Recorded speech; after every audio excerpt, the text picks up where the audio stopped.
کہ حضرت ابوبکر صدیق رضی اللہ تعالیٰ عنہ بڑے اثر و رسوخ والی شخصیت تھی، غلام نہیں تھے، آزاد شخص تھے، اور انہیں یہ برکت تو مل گئی کہ یہ خود دائرہ اسلام میں داخل ہو گئے، اور سب سے پہلے یہ شرف آپ نے پایا۔ اور اس کے بعد جو معاملہ ہوا وہ یہ تھا کہ حضرت ابوبکر صدیق رضی اللہ تعالیٰ عنہ نے اسلام کی دعوت بھی دینا شروع کر دی، اور اسلام کی جب دعوت دینا شروع کی تو پھر سب سے پہلے جب اسلام کی دعوت دی تو حضرت ابوبکر صدیق رضی اللہ تعالیٰ عنہ پر ظلم ڈھائے گئے۔ جو بھی کوئی مسلمان ہو جاتا تھا، نبی کریم علیہ الصلوۃ والسلام کا کلمہ پڑھتا تھا، مسلمان ہو جاتا تھا، تو اس پر ظلم ڈھائے جاتے، اسے تکلیفیں اور اذیتیں پہنچائی جاتی، اور صرف اسی وجہ سے کہ حضور نبی کریم علیہ الصلوۃ والسلام کا ساتھ دینے پر اور اسلام قبول کرنے پر دیگر صحابہ کرام علیہم الرضوان جو بھی نبی کریم علیہ الصلوۃ والسلام کا کلمہ پڑھتا اور دائرہ اسلام میں داخل ہوتا، انہیں تکلیفیں اور اذیتیں دی جاتی۔ اور حضرت ابوبکر صدیق رضی اللہ تعالیٰ عنہ یہ ایسی شخصیت ہے کہ انہوں نے پھر حضرت عثمان غنی رضی اللہ تعالیٰ عنہ کو بھی دعوت دی، وہ بھی دائرہ اسلام میں داخل ہو گئے۔ حضرت ابو طلحہ کو بھی دعوت دی، وہ بھی دائرہ اسلام میں داخل ہو گئے۔ حضرت عبد الرحمن ابن عوف کو دعوت دی، وہ بھی دائرہ اسلام میں داخل ہوئے۔ حضرت طلحہ کو دعوت دی، وہ بھی دائرہ اسلام میں۔ بہت سارے صحابہ کرام علیہم الرضوان جو آپ ہی کی خاص کوشش و کاوش سے اور آپ ہی کے دعوت دینے سے دائرہ اسلام میں داخل ہو گئے۔ تو کفار کو اس بات کی بڑی پریشانی تھی کہ حضرت ابوبکر صدیق رضی اللہ تعالیٰ عنہ جب بھی کبھی کسی کو بھی دعوت دیتے ہیں تو جب یہ دعوت دے دیتے ہیں تو وہ مسلمان ہو جاتا ہے۔ اس بات کی کفار کو بہت پریشانی تھی۔ تو ایک بار ایسا ہوا کہ آپ نے نبی کریم علیہ الصلوۃ والسلام کی شان و عظمت کا خطبہ دیا تو کفار نے آپ پر ظلم کرنا شروع کر دیا، آپ کو مارنا پیٹنا شروع کر دیا، اور اس قدر زد و کوب کیا کہ حضرت ابوبکر صدیق رضی اللہ تعالیٰ عنہ بے ہوش ہو گئے، اور ایک کافر نے تو یہ حد بھی پار کر دی کہ اپنا پیر جو ہے وہ حضرت ابوبکر صدیق رضی اللہ تعالیٰ عنہ کے منہ اور ناک پہ رکھ کے تو دبا دیا۔ حضرات ذیشان حضرت ابوبکر صدیق رضی اللہ تعالیٰ عنہ اس قدر تکلیف میں آ گئے کہ آپ بے ہوش ہو گئے۔ جب بنو تمیم والوں کو پتہ چلا تو بنو تمیم والے اٹھا کر آپ کو لے گئے، اور انہوں نے جب اٹھا کر لے گئے گھر میں جا کے حضرت ابوبکر صدیق رضی اللہ تعالیٰ عنہ کو جب آپ کی والدہ ماجدہ نے دیکھا اور بڑا روئیں اور بڑی پریشان ہوئیں، آپ کے والد محترم نے دیکھا، بہت پریشان ہوئے۔ اور اس کے بعد ہوا یہ کہ 3 دن گزرنے کے بعد حضرت ابوبکر صدیق رضی اللہ تعالیٰ عنہ کو ہوش آیا ہے، اور جیسے ہی آپ کو ہوش آیا ہے تو آپ کی زبان مبارک سے سب سے پہلے جو الفاظ ادا ہوئے ہیں وہ الفاظ یہ تھے کہ میرے یار محمد صلی اللہ تعالیٰ علیہ وسلم کا کیا حال ہے، میرے دوست محمد صلی اللہ تعالیٰ علیہ وآلہ وسلم کیسے ہیں، وہ اب کس حال میں ہیں، کہاں ہیں۔ تو جب آپ کی والدہ ماجدہ نے یہ سنا تو ایک بار تو بڑی پریشان ہو گئیں کہ جن کی وجہ سے آپ کا یہ حال ہوا ہے، جن کی وجہ سے آپ اتنی تکلیف میں آئے ہیں، اتنی پریشانی میں آئے ہیں، تو انہی کا آپ اب بھی پوچھ رہے ہیں۔ تو ایک بار تو وہ پریشان ہو گئیں، لیکن جب حضرت ابوبکر صدیق رضی اللہ تعالیٰ عنہ نے ان کے فضائل اپنی والدہ ماجدہ کو سنائے تو وہ بھی سن کر پھر خود حضور نبی کریم علیہ الصلوۃ والسلام کے ساتھ حضرت ابوبکر صدیق رضی اللہ تعالیٰ عنہ کے ملنے کا اہتمام کرنے لگیں، اور حضرت ابوبکر صدیق رضی اللہ تعالیٰ عنہ کو خود رسول کریم صلی اللہ تعالیٰ علیہ وسلم کی بارگاہ میں لے گئیں۔ حضرات ذیشان حضرت ابوبکر صدیق رضی اللہ تعالیٰ عنہ جب دائرہ اسلام میں داخل ہو گئے ہیں، لوگوں کو دعوت دیتے ہیں، لوگ مسلمان ہو جاتے ہیں، اور پھر جب ہجرت کا وقت آیا، اس قدر کفار مسلمانوں کو تکلیفیں اور اذیتیں دیتے تھے کہ حضور نبی کریم علیہ الصلوۃ والسلام نے اپنے تمام اصحاب کو اجازت دے دی کہ اپنے مال جان کو محفوظ کرو اور کسی بھی طرح سے اپنے گھروں کو چھوڑ دو، اپنے وطن کو چھوڑ دو اور یہاں سے ہجرت کر جاؤ۔ پہلے تو صحابہ کرام علیہم الرضوان نے ہجرت حبشہ کی طرف کی، لیکن دوسری ہجرت جو ہے وہ بالخصوص جب نبی کریم علیہ الصلاۃ والسلام نے حکم دے دیا اور مدینہ طیبہ شریف کی طرف سارے اصحاب جو ہیں وہ ہجرت کر کے چلے گئے، صرف اور صرف چند لوگ، چند مسلمان ادھر رہ گئے نبی کریم علیہ الصلاۃ والسلام کے پاس، جو مین اور خاص شخصیات تھیں۔ ان میں 2 ہستیوں کا نام ہے، اور ان میں بھی سب سے پہلا نام تاجدار صداقت حضرت سیدنا ابو بکر صدیق رضی اللہ تعالیٰ عنہ جو خلیفۃ بلا فصل ہیں، اور دوسرے تاجدار حل عطا علی الانسان مشکل کشا شیر خدا حضرت علی کرم اللہ تعالیٰ وجہ الکریم ہیں۔ یہ 2 ہستیاں ادھر رہ گئی ہیں، اور ان کے علاوہ پھر حضرت ابو بکر صدیق رضی اللہ تعالیٰ عنہ کی بیٹیاں بھی ہیں اور بیٹے بھی ہیں، اور بالخصوص آپ کے غلام عامر بن فہیرہ بھی ہیں، اور انہیں بالخصوص اس لیے رکھا گیا کہ جب تک نبی کریم علیہ الصلاۃ والسلام ہجرت نہیں کر لیتے تب تک ہم مکہ ہی میں رہیں گے اور نبی کریم علیہ السلام کی خدمت کرتے رہیں گے، اور جب بھی کبھی نبی کریم علیہ الصلاۃ والسلام ہجرت کریں گے حضرت ابو بکر صدیق رضی اللہ تعالیٰ عنہ بھی ان کے ساتھ ہجرت کریں گے۔ تو نبی کریم علیہ الصلاۃ والسلام نے جب حضرت ابو بکر صدیق رضی اللہ تعالیٰ عنہ کو ہجرت کے لیے کہا تو وہ رات ایسی رات تھی کہ کفار نے دارالندوہ میں بیٹھ کر یہ پروگرام بنایا۔ شیطان نے آ کر انہیں انسان کے روپ میں، ایک بوڑھے شخص کے روپ میں آ کے مشورہ دیا اور کہا میں نجد سے آیا ہوں اور مشورہ تمہیں یہ دیتا ہوں کہ تم اس بات سے پریشان نہ ہو کہ حضور نبی کریم علیہ الصلاۃ والسلام کو قتل کرنے کے بعد کیا معاملہ بنے گا۔ میں تمہیں یہ مشورہ دیتا ہوں کہ تم میں سے کوئی بھی اکیلا شخص ان کو قتل نہ کرے، بلکہ ایسا کرو کہ اپنے جتنے بھی تمہارے قبیلے ہیں ان قبیلوں میں سے جو جنگجو اور بہادر شخص ہیں ان میں سے ایک شخص جو بہادر ہو، ایک قبیلے کا لو، دوسرے قبیلے سے دوسرا شخص لو، تیسرے قبیلے، اس طرح دیگر قبیلوں سے ایک ایک شخص کو لے کر تو ایک ایسی جماعت تیار کر لو کہ یہ مل کر ان پر حملہ کریں اور شہید کر دیں نبی کریم علیہ الصلاۃ والسلام کو۔ جب ان کو قتل کر لیں تو پھر جو قبیلہ قریش والے اٹھیں گے، بنو ہاشم والے جو اٹھیں گے تو انہیں قصاص دے دیا جائے گا، قتل کا بدلہ دے دیا جائے گا، اور اس طرح اسلام کا جو پودا پروان چڑھ رہا ہے وہ بھی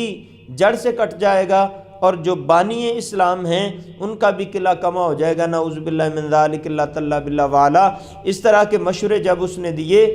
تو کفار نے یہ ارادہ کر لیا اور لوگوں کو تیار کر لیا کہ وہ نبی کریم علیہ الصلاۃ والسلام کو شہید کر دیں۔ تو اللہ کریم نے بھی ہجرت کا حکم جاری فرما دیا، اور حضرت ابو بکر صدیق رضی اللہ تعالیٰ عنہ کو لے کر جب نبی کریم علیہ الصلاۃ والسلام نکلے ہیں تو پھر حضرت ابو بکر صدیق رضی اللہ تعالیٰ عنہ ساتھ ہیں اور نبی کریم علیہ الصلاۃ والسلام ہیں، اور 2 اونٹنیاں حضرت ابو بکر صدیق رضی اللہ تعالیٰ عنہ کے پاس ہیں، اور عرض کی کہ یا رسول اللہ صلی اللہ تعالیٰ علیہ وسلم یہ اونٹنی بھی میں آپ کی خدمت میں پکی اور ہمیشہ کے لیے پیش کرتا ہوں۔ وہ جس اونٹنی کو قصوہ کہا جاتا ہے وہ حضرت ابو بکر صدیق رضی اللہ تعالیٰ عنہ ہی نے نبی کریم علیہ السلام کی خدمت اقدس میں پیش کی تھی، اور نبی کریم علیہ الصلاۃ والسلام نے ارشاد فرمایا کہ اچھا یہ میں تم سے خرید لوں گا اور اس کی اجرت میں تمہیں دے دوں گا۔ حضرت ابو بکر صدیق رضی اللہ تعالیٰ عنہ نے کہا جو آج تک میں نے مال جتنا خرچ کیا ہے وہ بھی سارا آپ کا ہے، اور یہ اونٹنیاں بھی آپ کی ہیں۔ حضرت ابو بکر صدیق رضی اللہ تعالیٰ عنہ اور نبی کریم علیہ الصلاۃ والسلام گھر سے نکلے ہیں، اور پہلے غار ثور کی طرف جانا ہوا تو راستے میں پیدل جا رہے ہیں ابھی، تو راستے میں پیدل جاتے ہوئے اس قدر خطرناک قسم کے پتھر تھے کہ نبی کریم علیہ الصلاۃ والسلام کے نرم و نازک پاؤں جو ہیں وہ زخمی ہونے کو آ گئے۔ تو غار ثور کے قریب پہنچ کر حضرت ابو بکر صدیق رضی اللہ تعالیٰ عنہ نے کہا کہ آپ میرے کندھوں پر سوار ہو جائیں۔ جب نبی کریم علیہ الصلاۃ والسلام حضرت ابو بکر صدیق رضی اللہ تعالیٰ عنہ کے کندھوں پہ سوار ہوئے تو نبی کریم علیہ الصلاۃ والسلام سوار تو حضرت ابو بکر صدیق کے کندھوں پر ہو گئے کہ نبوت کے بھار کو اگر کسی نے اٹھایا ہے تو اس کا نام بھی حضرت ابو بکر صدیق رضی اللہ تعالیٰ عنہ ہے۔ کوئی اور ہستی یا کوئی شخصیت اس مقام اور اس مرتبے کو بھی نہیں پا سکی۔ اور نبی کریم علیہ الصلوۃ والسلام جب کندھوں پہ سوار ہوئے ہیں تو نبی کریم علیہ الصلوۃ والسلام کے قدمین شریفین جو ہیں وہ حضرت ابو بکر صدیق رضی اللہ تعالیٰ عنہ کے سینہ مبارک کے ساتھ لگ رہے ہیں۔ تو نبی کریم علیہ الصلوۃ والسلام کے قدمین شریفین کے متعلق آپ سورہ بلد کو پڑھیں، دیکھیں اس کی تفسیر کو پتہ چلتا ہے۔ لا اقسم بہذا البلد، اللہ تعالیٰ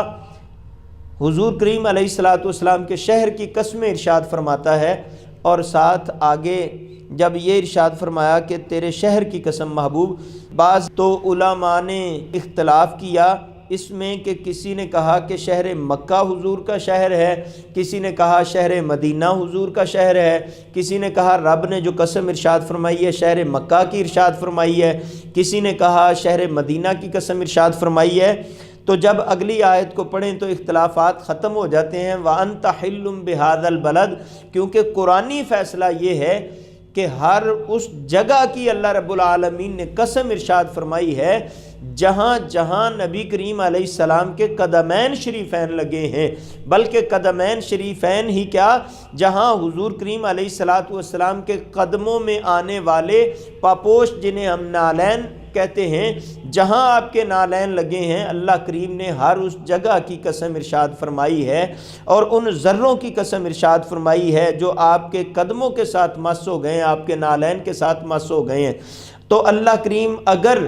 اس جگہ کی اس ذروں کی قسم ارشاد فرماتا ہے جہاں آپ کے قدم لگتے ہیں، تو پھر نبی کریم علیہ الصلوۃ والسلام کے قدمین جو ہیں وہ حضرت ابو بکر صدیق رضی اللہ تعالیٰ عنہ کے سینہ اقدس پہ بھی لگے ہیں۔ حضرات ذیشان حضرت ابو بکر صدیق رضی اللہ تعالیٰ عنہ نے نبی کریم علیہ الصلوۃ والسلام کو اپنے کندھوں پہ اٹھایا ہے اور غار ثور پہ چڑھتے جا رہے ہیں۔ حضرات ذیشان ایک توجہ کریں، غور فرمائیں، جو احباب بھی عمرہ کرنے کے لیے گئے ہیں یا حج کے لیے گئے ہیں تو انہوں نے غار ثور کی زیارت کی ہے۔ بہت اونچا جا کے یہ غار ہے، بہت زیادہ بلندی پہ ہے، جو مکہ شریف سے تقریباً 1 گھنٹے کی مسافت پہ ہے، اور وہاں جا کے لوگ دور سے اور نیچے سے ہی زیارت کر کے آ جاتے ہیں۔ کوئی اکیلا شخص خود سے چڑھنے کی جرت نہیں کرتا، بہت کم لوگ ہیں جو غار ثور کے پاس جاتے ہیں اور اس غار میں داخل ہوتے ہیں اور وہاں جا کے دعا کرتے ہیں، زیارت کرتے ہیں۔ وجہ کیا ہے کہ وہاں چڑھنا انتہائی دشوار ہے۔ اکیلا شخص چڑھے تو کئی لوگ جو ہیں وہ آ کے بتاتے ہیں کہ اتنی تھکن ہو گئی ہے، ٹانگیں اتنی تھک گئی ہیں کہ بخار ہو گیا ہے، لیکن حضرت ابو بکر صدیق رضی اللہ تعالیٰ عنہ وہ جری صحابی تھے جنہوں نے نبی کریم علیہ الصلوۃ والسلام کو خود کندھوں پہ اٹھا کے تو غار ثور میں داخل ہو گئے، اور پھر کئی دن تقریباً کم و بیش 1 دن نہیں بلکہ 3 دن غار ثور میں 3 دن اور 3 راتیں وہاں ٹھہرے ہیں، اور کفار جو ہیں وہ پیچھا کرتے ہوئے پہنچ گئے ہیں غار کے منہ تک۔ جب وہ پہنچ گئے ہیں تو حضرت ابو بکر صدیق رضی اللہ تعالیٰ عنہ اندر سے دیکھ رہے ہیں ان کے قدموں کو، اور اس واقعے کو قرآن کریم میں بھی اللہ کریم نے ارشاد فرمایا اور ذکر کیا۔ اور جو لوگ اپنے کسی حسد کی وجہ سے یا کسی بغض کی وجہ سے حضرت ابو بکر صدیق رضی اللہ تعالیٰ عنہ کی شان و عظمت کو سن کے برداشت نہیں کر پاتے، اب ان کے بس میں ہو یا اختیار میں ہو تو وہ تو پھر قرآن کریم میں سے یہ صورتیں اور آیتیں بھی انہیں چاہیے نکال دیں، اور ان کا بس بھی نہیں چلتا، اور بس اگر چلتا ہو تو میں بھی ہو سکتا ہے وہ اس حد تک بھی کوشش کریں۔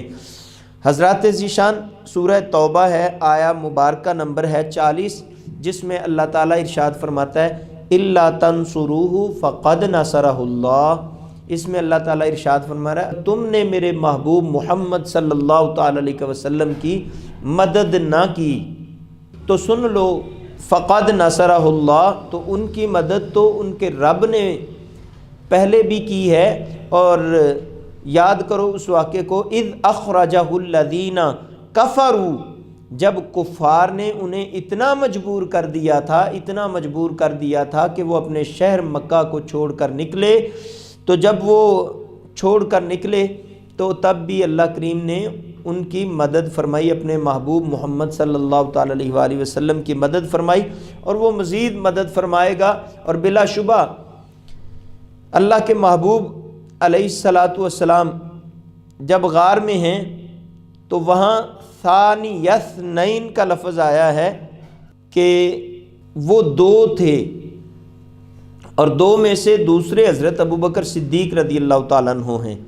اور پھر آگے ذکر ہوتا ہے اذ ہما فی الغار، جب وہ غار میں تھے اور غار میں وہ دو تھے، اور دو میں سے دوسرے حضرت ابوبکر صدیق رضی اللہ تعالیٰ عنہ ہیں۔ اور جب انہوں نے ان کو دیکھا کفار کو کہ وہ غار کے منہ تک آئے کھڑے ہیں، تو حضرت ابوبکر صدیق رضی اللہ تعالیٰ عنہ تھوڑے گھبرا گئے، اور وہ جو گھبراہٹ انہیں فیل ہوئی، وہ گھبراہٹ کیا تھی؟ گھبراہٹ یہ تھی کہ کہیں وہ حضور کریم علیہ الصلاۃ والسلام کو اور مجھے دیکھ نہ لیں، اور نبی کریم علیہ الصلاۃ والسلام کو کسی قسم کی کوئی گزند نہ پہنچائیں، کسی قسم کی کوئی تکلیف نہ پہنچائیں۔ حضرت ابوبکر صدیق رضی اللہ تعالیٰ عنہ کو یہ خیال ہوا، تو وہاں پھر نبی کریم علیہ الصلاۃ والسلام نے ارشاد فرمایا، اے ابوبکر تم ان دو کے متعلق کیا سوچتے ہو جن دو کا تیسرا اللہ ہے، مطلب معنی یہ ہوئے، مفہوم یہ ہوا کہ حضور نبی کریم علیہ الصلاۃ والسلام ارشاد فرما رہے ہیں کہ اے ابوبکر تو گھبراتا کیوں ہے جب ہمارے ساتھ اللہ ہے۔ حضرت ابوبکر صدیق رضی اللہ تعالیٰ عنہ نبی کریم علیہ الصلاۃ والسلام کی طرف سے گھبرائے اور پریشان ہوئے کہ کہیں انہیں کوئی کسی قسم کی تکلیف اور گزند کوئی نہ پہنچا سکے۔ قرآن کریم میں جب کوئی اپنی طرف سے خوف زدہ ہوتا ہے تو اس کے متعلق اور الفاظ آتے ہیں، اور جب کوئی کسی کی طرف سے دوسرے کی طرف سے خوف زدہ ہوتا ہے تو اس کے لیے اور الفاظ آتے ہیں۔ جس طرح حضرت موسیٰ علیہ الصلاۃ والسلام وہ سانپوں کو دیکھ کر گھبرائے، جادوگروں نے جو سانپ پھینکے تھے ان کو دیکھ کر حضرت موسیٰ علیہ السلام جب گھبرائے تو اللہ تعالیٰ نے لا تخف کا ارشاد فرمایا، اور لا تخف کے معنی یہ ہیں کہ اے موسیٰ ڈرو نہیں، تو لا تحزن ادھر ارشاد فرمایا اذ یقول لصاحبہ لا تحزن ان اللہ معنا، یعنی وہ اپنے صاحب سے فرما رہے تھے کہ اے ابو بکر صدیق تم گھبراؤ نہیں، اللہ تعالی ہمارے ساتھ ہے۔ اے ابو بکر تم ان دو کے متعلق کیا سوچتے ہو جن کا تیسرا اللہ ہے؟ تو تب اللہ کریم نے جب حضرت ابو بکر صدیق رضی اللہ تعالیٰ عنہ نے اپنے حزن کا اظہار کیا، خوف کا اظہار کیا، تو نبی کریم علیہ الصلاۃ والسلام نے تسلی و تشفی دی اور ساتھ ہی فرمایا کہ اللہ ہمارے ساتھ ہے۔ تو اللہ تعالیٰ نے اس وقت اپنا سکینہ حضرت ابو بکر صدیق رضی اللہ تعالیٰ عنہ پر اتارا، اور یہ آیا مبارکہ بھی حضرت ابو بکر صدیق رضی اللہ تعالیٰ عنہ کے واقعے کی شاہد ہے۔ اور فَأَنزَلَ اللَّهُ سَكِينَتَهُ عَلَيْهِ، یعنی یہ جو سکینہ نازل فرمایا یہ بھی حضرت ابو بکر صدیق رضی اللہ تعالیٰ عنہ پر ہی نازل فرمایا ہے، اور یہ حضرت ابو بکر صدیق رضی اللہ تعالیٰ عنہ پر جو سکینہ نازل فرمایا ہے یہ بھی ان کی شان اور عظمت پر دلالت کرتا ہے۔ اور وَأَيَّدَهُ بِجُنُودٍ لَّمْ تَرَوْهَا، اللہ تعالیٰ ارشاد فرما رہا ہے کہ ان فوجوں سے اس کی مدد کی۔ وَجَعَلَ كَلِمَةَ الَّذِينَ كَفَرُوا السُّفْلَىٰ، اور پھر آگے اللہ کریم ارشاد فرما رہا ہے کہ کافروں کے کلمے کو اللہ کریم نے نیچا دکھایا۔ اس سے معنی مراد یہ ہے کہ کفر و شرک کو اللہ کریم نے زیر کر دیا، یا کافروں کو مشرکوں کو اللہ کریم نے پست کر دیا، یعنی وہ وہاں پہنچ کر بھی حضور نبی کریم علیہ الصلاۃ والسلام پر غالب نہ آ سکے، بلکہ وہ زیر ہوئے اور واپس لوٹے اور ان کی عقلوں پر پردہ ڈال دیا۔ اللہ کریم نے اس طرح سے مدد فرمائی۔ اور وَكَلِمَةُ اللَّهِ هِيَ الْعُلْيَا، یعنی اللہ کریم کا ہی بول بالا ہے، اور اللہ کریم کا کلمہ اونچا ہے، بلند و بالا ہے، تو اس کے معنی یہی ہیں کہ اسلام کو اللہ کریم نے سر بلند رکھا اور کفر کو نیچا کر دکھایا۔ واللہ عزیز حکیم، اور اللہ ہی غالب ہے، حکمت والا ہے، اور اللہ ہی عظمت والا ہے، شان و بلندی والا ہے۔